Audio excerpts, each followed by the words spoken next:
فلا مضل له ومن يضلل فلا هادي له أشهد أن لا إله إلا الله وحده لا شريك له وأشهد أن محمدا عبده ورسوله صلى الله عليه وعلى آله وأصحابه ومن تبعهم بإحسان إلى يوم الدين أما بعد إخوة الإيمان رحمني ورحمكم الله أوصيكم ونفسي بتقوى الله فقد فاز المتقون. Para jamaah yang dimuliakan Allah Subhanahu wa taala, pada malam hari ini kita akan lanjutkan kajian kita membaca kitab Sahih At-Targhib wa Tarhib, merupakan kumpulan-kumpulan dari hadis-hadis Nabi sallallahu alaihi wasallam, terutama dalam hal tazkiyatun nufus. Kita lanjutkan di sini bahwasanya Nabi sallallahu alaihi wasallam bersabda dalam hadis yang diriwayatkan oleh Imam Ahmad dan yang lainnya. Rasulullah bersabda, "Innama akhsha 'alaikum syahawatil ghayy fi butunikum wa furujikum wa mudillatil hawa." Aku hanya takutkan terhadap kalian dari nafsu syahwat, ya, kesesatan yang ada di perut dan kelamin kalian dan penyesat-penyesat hawa nafsu. Jadi hadirin sekalian, di sini Nabi SAW takut pada umatnya terjadi hal demikian ini, yaitu nafsu syahwat yang dituruti, ya, kemudian juga nafsu syahwat yang terjadi pada kelamin dan penyesat-penyesat dari hawa nafsu. Makanya Allah Subhanahu wa taala berfirman, wa amma man qama maqama rabbih wa amma man khafa maqama rabbih wa nahan nafsa fa innal jannata hiyal ma'wa. Sedangkan orang-orang yang takut akan kedudukan Tuhannya, wa nahan nafsa 'anil hawa, dan dia mampu menahan hawa nafsunya, fa innal jannata hiyal ma'wa, maka surgalah baginya, ya, sebagai tempat hidupnya kelak. Sedangkan orang yang menuruti hawa nafsunya, ya, sampai hilang akal sehatnya, begitu juga tidak mengikuti imannya, maka dia adalah akan masuk dalam kehancuran. Mengikuti nafsu syahwat ini bahaya sekali. Ada yang ditakutkan oleh Nabi pada umatnya, yaitu al-jahl bid-din wa ittiba'il hawa, bodoh dalam masalah agama dan mengikuti hawa nafsu. Mungkin dia sudah ngerti agama, tapi tidak bisa menahan hawa nafsunya, sehingga jatuh dalam perbuatan yang sesat. Hadirin sekalian, makanya di sini perlu tazkiyatun nufus. Seorang disuruh untuk selalu banyak berzikir kepada Allah Subhanahu wa taala, disuruh untuk takut kepada Allah Subhanahu wa taala dalam setiap waktu, ya. Kemudian disuruh untuk mencari teman yang baik, menjalankan perintah-perintah Allah, menjauhi dosa.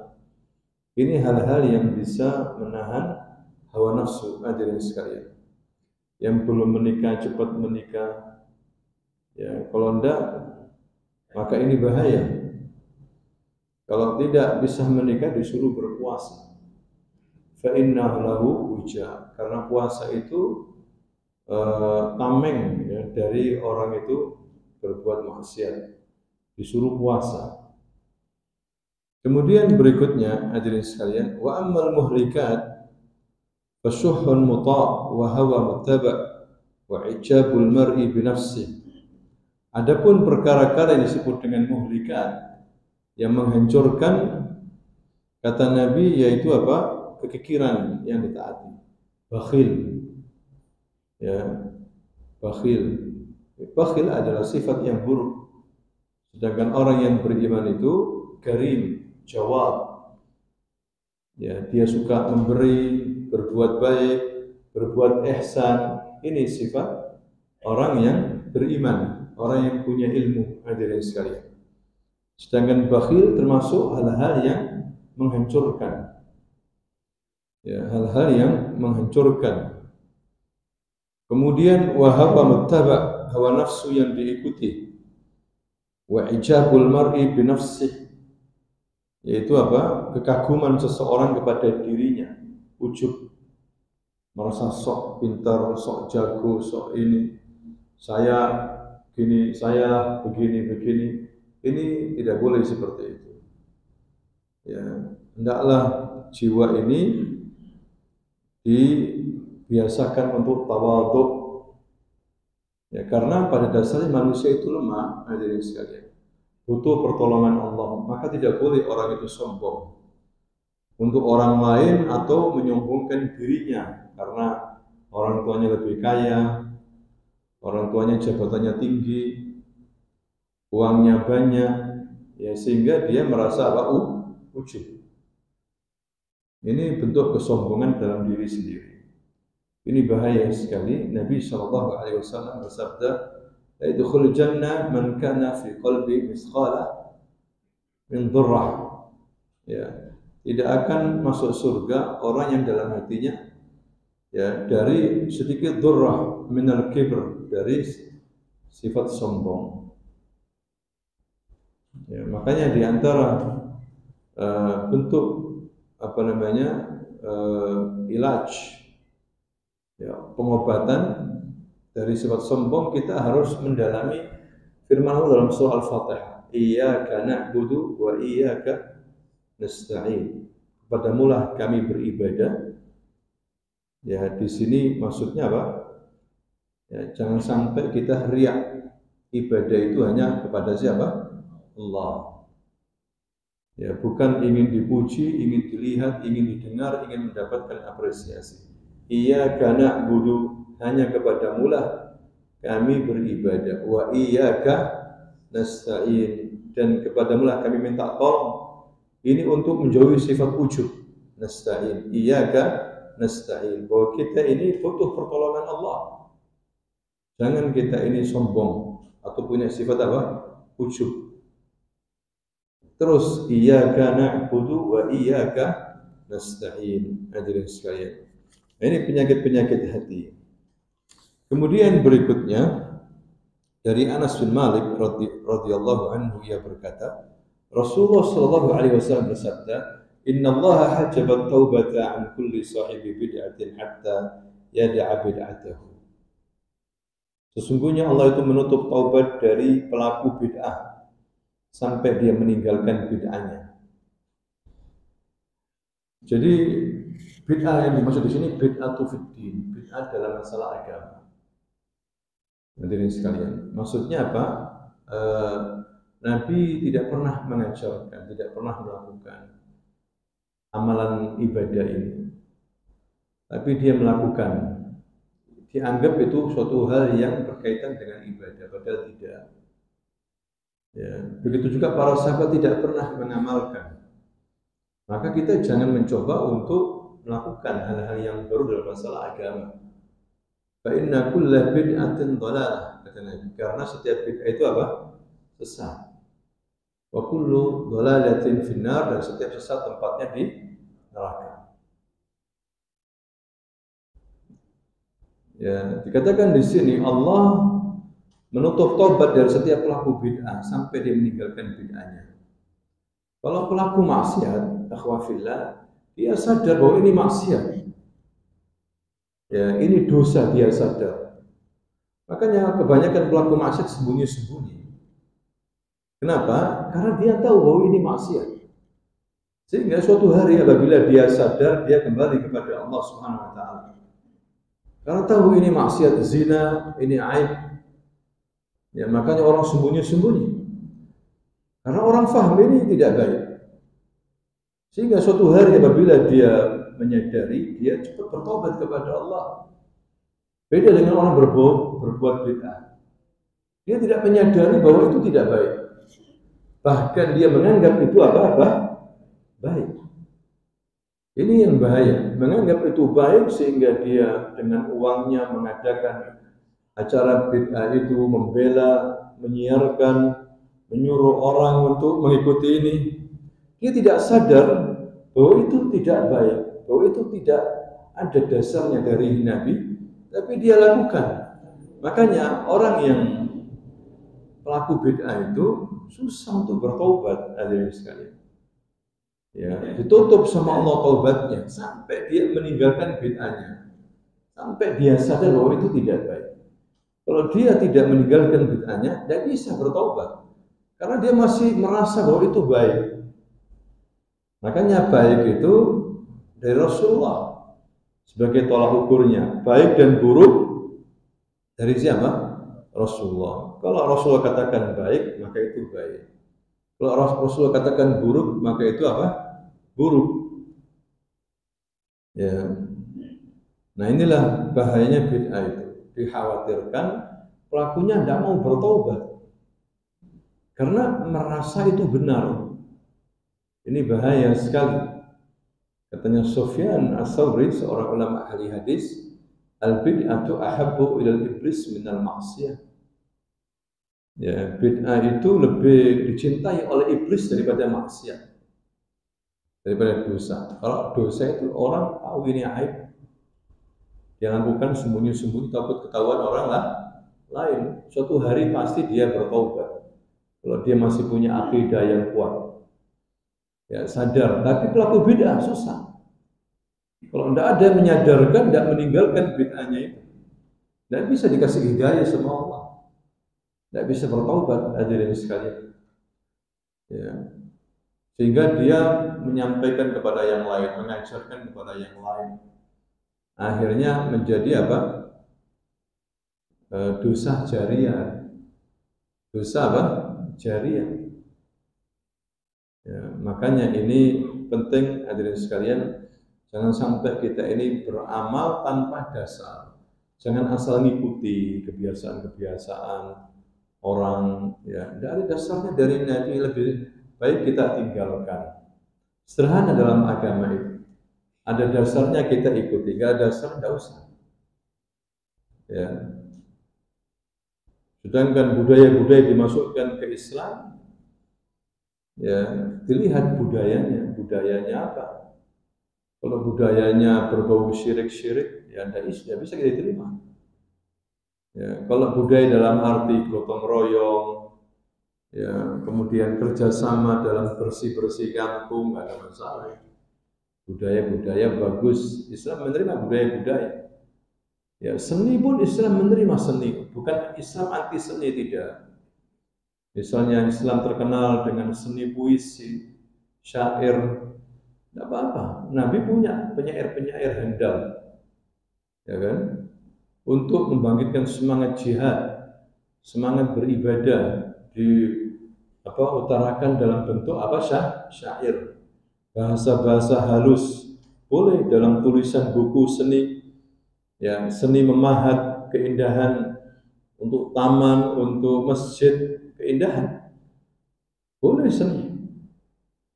Nah, tapi kemudian seni suara dinyanyikan oleh seorang wanita dewasa di depan laki-laki, apalagi kemudian terlihat auratnya, ini yang diharamkan.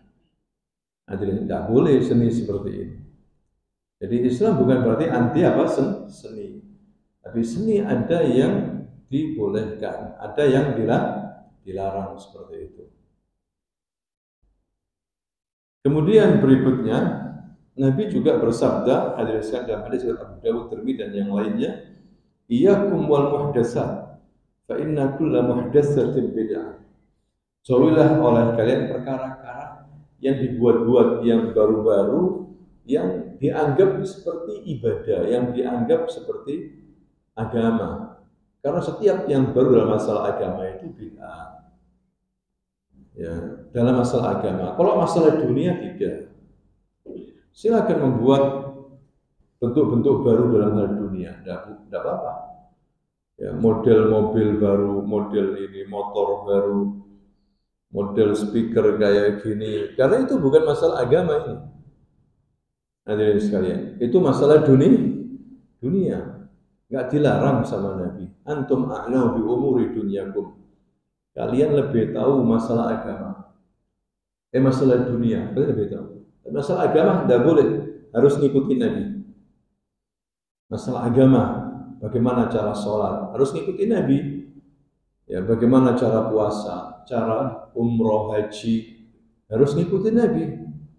Masalah agama, hukum-hukum agama, tidak boleh bikin-bikin sendiri. Ya, tidak boleh, hadirin sekalian, mengadakan sholat nisfu Sya'ban, sholat rawaib, tidak ada dasarnya. Jangankan hadis sahih, hadis dhaif tidak ada. Tidak ada, hadis dhaif tidak ada, berarti hadis palsu, dusta. Ya, tapi banyak masyarakat mengamalkan. Karena tadi itu ada kiai atau ustadz yang mengajarkan tanpa dasar. Ya, dari hadis yang dhaif atau palsu. Ya, kemarin kita bicarakan tidak boleh dijadikan sebagai hujjah. Hadis palsu, hadis dhaif, bukan dari Nabi itu, hadirin sekalian. Apalagi ustaz harus tahu, bisa membedakan mana yang sahih, mana yang dhaif, mana yang palsu. Ya, ini bahaya kalau langsung disampaikan. Yang penting baik. Ini kan hadis walaupun dhaif. Tidak boleh seperti itu. Ya, dituduh oleh orang ini pendusta, walaupun tokoh agama, pendusta dia. Dia terancam dengan sabda Nabi, "Man kadzaba 'alayya muta'ammidan falyatabawwa maq'adahu minan nar." Ya, "Man kadzaba 'alayya muta'ammidan," barang siapa yang berdusta atas namaku dengan sengaja. Saya tidak bersabda, katanya qala Rasulullah. Berdusta atas nama Rasul dengan sengaja, maka hendaklah dia menempatkan tempat duduknya di neraka. Jadi kewajiban ustaz, para dai kiai belajar, harus tahu mana hadis yang sahih, hasan, mana yang dhaif, mana yang palsu. Hadirin sekalian, dia punya tanggung jawab besar di sisi Allah Subhanahu wa taala. Karena setiap bid'ah itu sesat. Nggak ada bid'ah hasanah. Nggak ada bid'ah hasanah itu. Yang ada itu kullu bid'atin dhalalah. Setiap bid'ah itu sesat. Hadirin sekalian. Dalam masalah agama loh ya, bukan masalah dunia. Ada orang nggak paham, semuanya bid'ah. Naik sepeda, naik mobil bid'ah. Di zaman Rasul nggak ada naik sepeda motor, naik onta. Berarti kita bid'ah begitu. Orang ini tidak paham. Bid'ah di sini maksud dalam masalah apa? Agama, bukan masalah dunia. Hadirin sekalian. Kalau masalah agama kita harus menurut Rasul. Ya. Kalau kita nggak ngikuti Rasul, buat apa Rasul diutus oleh Allah? Rasul diutus itu untuk mengajarkan kita bagaimana ibadah, sholat, bagaimana zakat, haji, puasa. Nah, kalau kita sholat tidak sesuai dengan sholatnya Nabi, ditolak sama Allah Subhanahu wa taala. Ya, tidak bisa seperti itu. Masalah ibadah harus ngikuti Nabi. Ittabi'u wa la tabtadi'u faqad kufitum. Katanya Abdullah bin Mas'ud. Ittabi'u. Apa itu artinya? Ikuti Nabi wa la tabtadi'u. Jangan bikin-bikin lagi, sudah. Ya, cukup, sudah cukup. Agama sudah sempurna. Tidak usah bikin-bikin lagi model-model baru. Ya, ada di zaman Nabi itu yang kita amalkan. Yang Nabi tidak mengamalkan, tidak usah kita amalkan. Sederhana dalam melaksanakan ibadah ini, hadirin sekalian. Cuma disuruh ngikuti saja. Jangan berbuat hal-hal yang baru dalam masalah agama. Ikuti saja. Kita akan selamat. Ya, kita akan selamat. Kemudian hadis berikutnya dari Abdullah bin Amr berkata, Rasulullah SAW bersabda, "Likulli amalin syirrah, wa likulli syirratin fatrah. Faman kanat fatratuhu ila sunnati faqad ihtada, wa Wa man kanat fatratuhu ila ghairi dzalika faqad halak. Setiap amalan itu ada masa-masa semangat. Tapi juga setiap semangatnya ada kejenuhan. Fatrah futur. Apa itu futur? Futur itu ad-da'af ba'da al-quwwah. Ya, merasa lemah padahal dulunya kuat. Al-kasal ba'da al-ijtihad. Ya, malas padahal dulunya apa? Rajin. Itu namanya futur. Ada orang-orang mengalami masa jenuh futur, lemah, malas.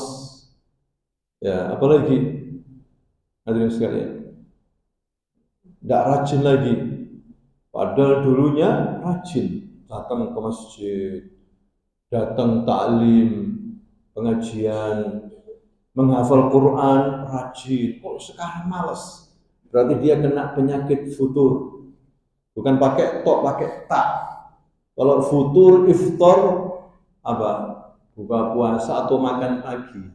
Ya kan, pakai tok. Ini tak. Futur, fatarah, fatrah, futur.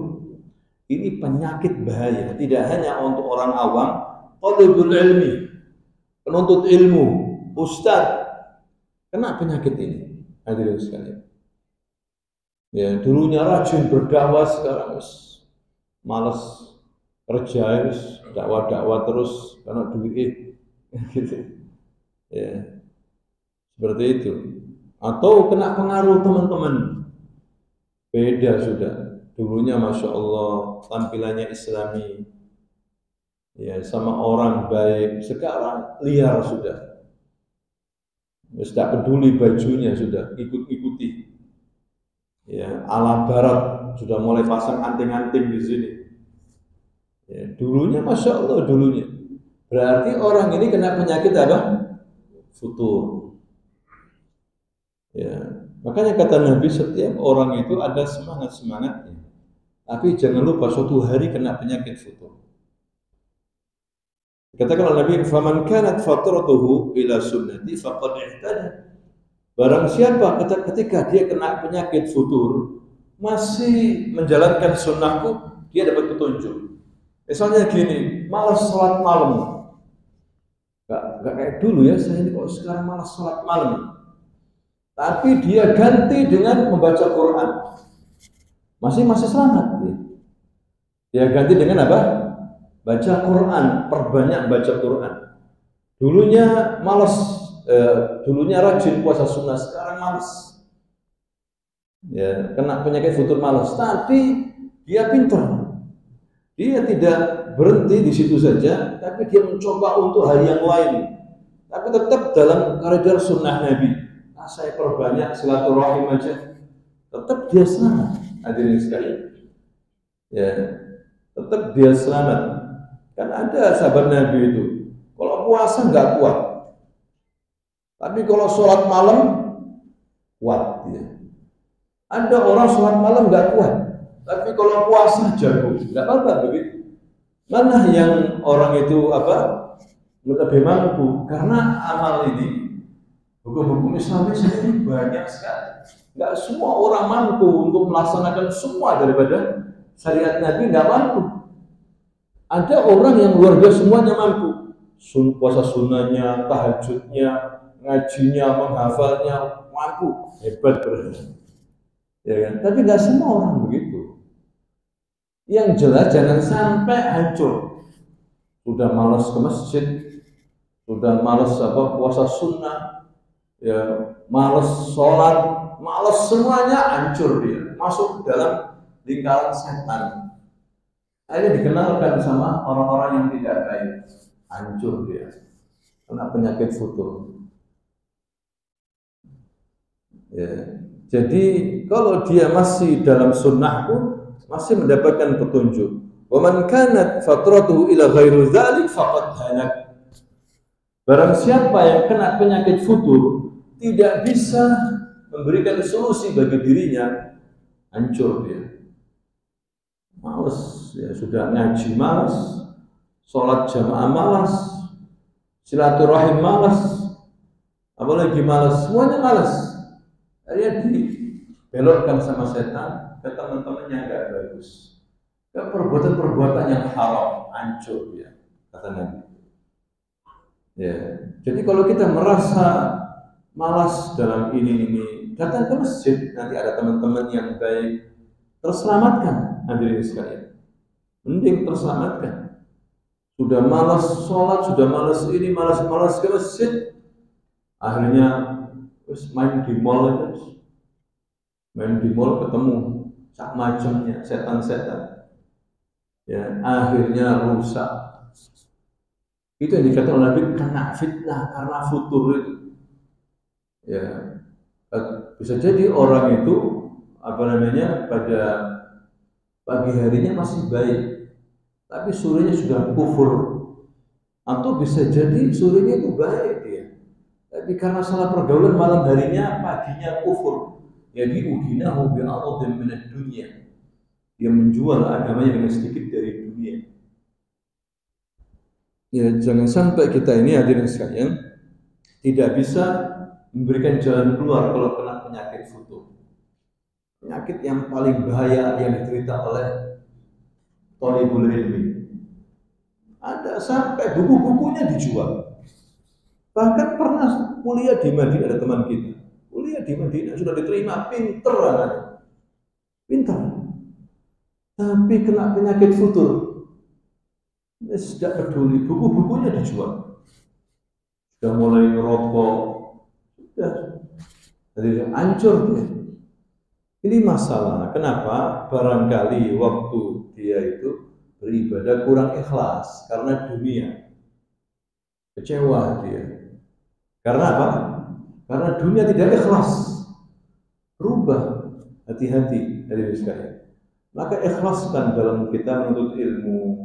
Ikhlaskan. Kalau tidak nanti kena penyakit futur. Ya, bahaya ini.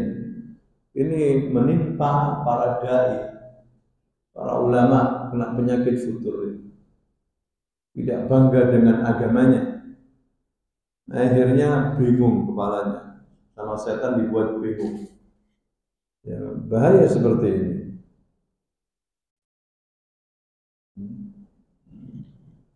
Kemudian berikutnya hadis Nabi dalam riwayat Muslim, "Man raghiba an sunnati falaysa minni." Barang siapa yang membenci sunnahku maka dia bukan termasuk golonganku. Hati-hati membenci sunnah Nabi. Orang yang menjalankan sunnah Nabi dibenci, hati-hati. Ini lihat yang dibenci siapa? Ada orang misalnya pakai jenggot. Dia kan pakai jenggot mengikuti apa? Nabi.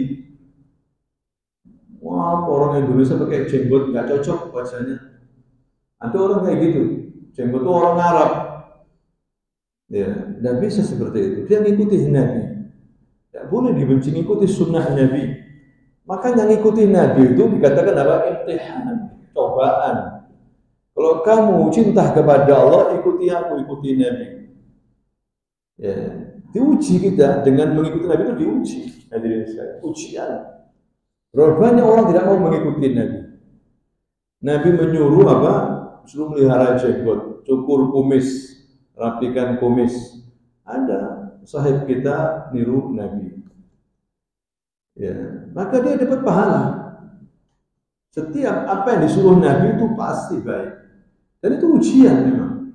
Di surga nanti yang masuk surga tidak ada jenggotnya. Tidak ada. Semua umurnya antara 30 sampai 33 tahun. Ganteng-ganteng, manis-manis, ceria, nggak ada jenggotnya. Di dunia jenggot itu ujian.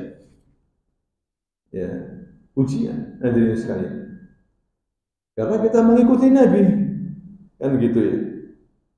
Ada orang nggak suka. Kalau nggak suka, kalau saya benci dengan orang berjenggot, dilihat yang dibenci hukumnya atau orangnya. Kata para ulama, kalau dia benci sama orangnya, dosa besar. Kalau benci sama hukum berjenggot, kafir. Hati-hati. Ya, beda ya. Misalnya ada orang berjilbab rapi itu dibenci. nggak suka dengan orang yang berjilbab. Orang-orang sekuler itu nggak suka. Ingin supaya wanita muslimat ini terbuka semuanya. Ya, pinginnya seperti itu. Gak suka saya orang yang berjilbab itu. Lihat di sini gak suka yang mana? Kalau gak suka profilnya orangnya, ini kan ciptaan Allah juga gak disukai, dosa besar dia. Tapi kalau yang gak disukai bencinya itu pada hukum jilbab, maka ini apakah? Kafir, karena dia menolak hukum Allah Subhanahu wa taala, membenci, tidak boleh. Dzalika bi annahum karihu ma anzalallah fa ahbata a'malahum. Yang demikian itu karena mereka membenci hukum Allah. Ya, maka Allah hapuskan segala kebaikan mereka, dihapus sama Allah. Seluruh kebaikan yang tidak manfaat, ya, dianggap gugur kebaikannya. Tidak boleh membenci, satu ayat pun tidak boleh dibenci. Hukum, hadirin sekalian, hukum Islam. Apalagi benci secara keseluruhan, tidak suka dengan hukum Islam. Ya, kufur. Bahaya ini. Kecuali kalau dia bodoh, nggak ngerti. Orang nggak ngerti diajari. Tapi kalau dia sudah ngerti, sadar, membenci hukum Islam, kufur. Makanya hati-hati hadirin sekalian. Jadi di sini Nabi mengatakan, "Man raghiba an sunnati falaysa minni." Barang siapa yang tidak suka dengan sunnahku, barang siapa yang membenci, raghibaan itu benci, lain dengan raghiba fi, mencintai. Bahasa Arab hati-hati ya kalau tidak paham. Raghiba fi beda dengan raghibaan. Ya, raghibaan itu apa? Membenci. Kalau raghiba fi ya, mencintai, suka. Ya. Jadi man raghiba an sunnati falaysa minni. Barang siapa yang tidak suka dengan sunnahku, bukan dari golonganku. Ada orang menjalankan sunnah Nabi direcehkan. Ya, celananya cingkrang, apa banjir apa kan? Ya, direcehkan. Ada hadisnya, pakaian seorang muslim itu di atas mata kaki. Ya, siapa yang mau hadirin sekalian? Tapi karena ini adalah perintah Nabi, kita apa? Ikuti. Ya, Nabi lebih berhak untuk diikuti dari semuanya yang ada. Karena Nabi itu utusan Tuhan. Ya, harus diikuti. Itulah pakaian seorang muslim laki-laki di atas mata kaki. Maka kita laksanakan ini. Ya, karena ini bantu agama. Masuk dalam kategori agama ini, bukan budaya, agama. Ya, ada dasar dari Quran dan hadis. Kalau budaya itu kan sebagai ciptaan-ciptaan manusia, bikinan manusia, kemudian lama-lama menjadi apa? Kayak doktrin gitu. Itu namanya budaya, bikinan manusia. Ya, tapi ini wahyu dari Allah Subhanahu wa taala. Bahkan ada yang mengatakan kita kan ini penting masalah politik ini. Jangan ribut masalah cingkrang, celana cingkrang saja. Yang penting masalah negara, betul, masalah negara lebih besar. Cuma jangan remehkan sekecil apapun daripada sunnah Nabi. Buktinya Umar bin Khattab radhiyallahu anhu, hadirin sekalian. Ketika dia sakit, yang mau mati, sakit yang berujung kematian, habis ditikam oleh seorang majusi dengan pisau beracun. Tidak langsung mati, kuat badan 3 hari. Yang mengunjungi banyak. Umar bin Khattab gantian yang mengunjungi itu. Waktu itu ada seorang anak muda mengunjungi. Datang Umar lagi tempat tidurnya. Didoakan sama anak muda yang dilihat sama Umar, celananya itu di bawah mata kaki. Ya, di bawah apa? Mata kaki. Umar lagi sakit parah, sempat membisiki, "Ya fulan, sini. Saya bisiki kamu. Itu celanamu angkat, potong." Umar, dia sebagai apa? Pemimpin umat Islam tertinggi saat itu. Bisiki anak muda pada dia mau mati. Kalau nggak penting nggak mungkin kan? Oh ini nggak penting, biarkan nanti aja, masih muda. Tapi sempat Umar menahan anak muda ini mau keluar sebentar di sini. Itu kakimu, celanamu angkat. Jangan kayak gitu. Baju muslim itu di atas mata kaki. Itu Umar, muridnya Rasulullah, pemimpin umat Islam yang menaklukkan Persia dan Romawi. Hadirin sekalian, ikuti sunnah Nabi. Jangan kita membenci sunnah Nabi. Wa man raghiba an sunnati falaysa minni. Sunnah Nabi itu banyak. Semua syariat-syariat termasuk sunnah Nabi. Ada yang wajib, ada yang hukumnya apa? Sunnah. Sunnah itu maksudnya ajaran. Di sini ajarannya siapa? Nabi, yaitu ajaran Islam itu. Ada yang wajib, ada yang hukumnya apa? Sunnah. Jangan dibenci. Ya, maka kita di luar dari umatnya Nabi Muhammad Sallallahu Alaihi Wasallam. Maksudnya di luar apa maksudnya? Ya, umatnya Fir'aun, umatnya Iblis, bukan umatnya Nabi Muhammad Sallallahu